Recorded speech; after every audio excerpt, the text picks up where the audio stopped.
Welcome back, you beautiful people, to the November 2023 market update for real estate in Ottawa. As always, hit that like button, subscribe to the channel, and share this with someone who you think might find this information valuable. We're taking a look back at what happened in December, as well as where we sit year to date. And we've got a bit of a change happening here.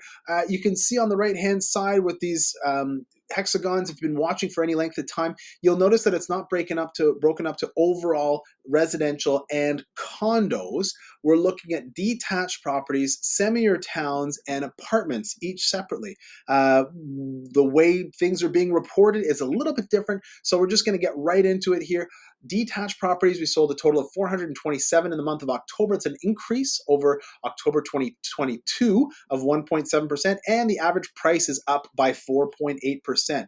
The inventory is actually a lot more. We've got a lot more detached houses available for sale in October 2023 than we had in 2022, and we are into balanced market territory when it comes to detached houses, which is a big shift. It's the first time we've been in a balanced market with regards to detached houses in a long, long time.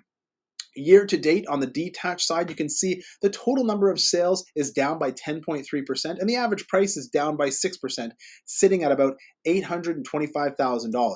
Now, of course, with this new reporting system, it's launched actually all the way across the country. We just finished recording a podcast episode, and the first half of the podcast episode talked about why this is happening.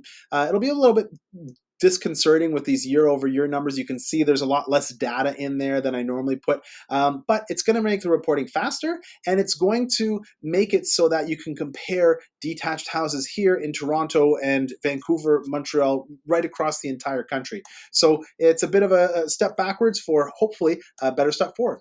On the semi and townhouse side, this is where it gets really confusing because semis and towns also include condominium class properties, not just freehold, and the effect that that has, we can dive deeper into. Again, if you watch that podcast episode, I'll post a link for it below where it talks about that difference. So the total number of properties sold in October in this class of property is down by 13.4%. The average price is down by 1.7%, and active listings, you can see there's 758. That's 12.8% more listings for semis and towns, but the months of inventory is still down at 2.9 months of inventory. It is still a seller's market when you're talking about these because they are more appealing to entry level people. Same thing for apartments.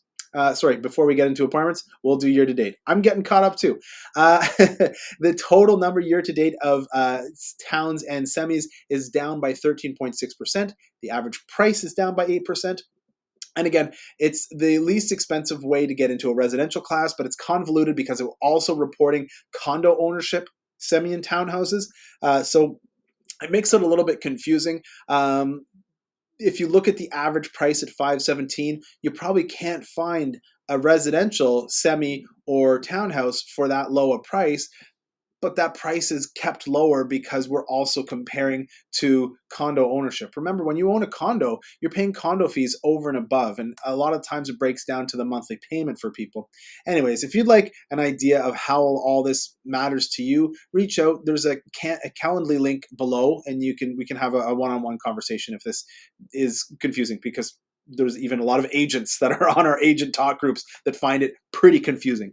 But for apartments in the month of October, you can see the number of sales is up by 9.7%, and the average price is only down by 1.4%.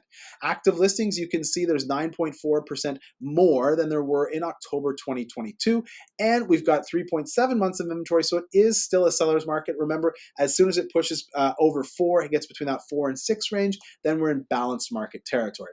Year to date on the apartment side, just to wrap it up here, you can see the total number of sales is down by 15.1%. The average price is down by 2.8%, and this element only speaks to apartment style condos. So it really gets us into a really deep conversation about what's involved in apartment style condos. The average price for apartment style is higher than we'd seen in the condo class, and I was surprised by that, specifically because I thought the condo values were really bolstered by the townhouse style condos. So anyways, I'm nerding out a little bit about this simply because we're making this change and to how we're reporting. As we move forward, I will likely add more and more data as I think things are important for you while you're tuning in. As always, stay tuned in. Reach out if you'd like to schedule your own private appointment. The phone number, as always, 1-888-REAL585. And until then, keep it real, collective.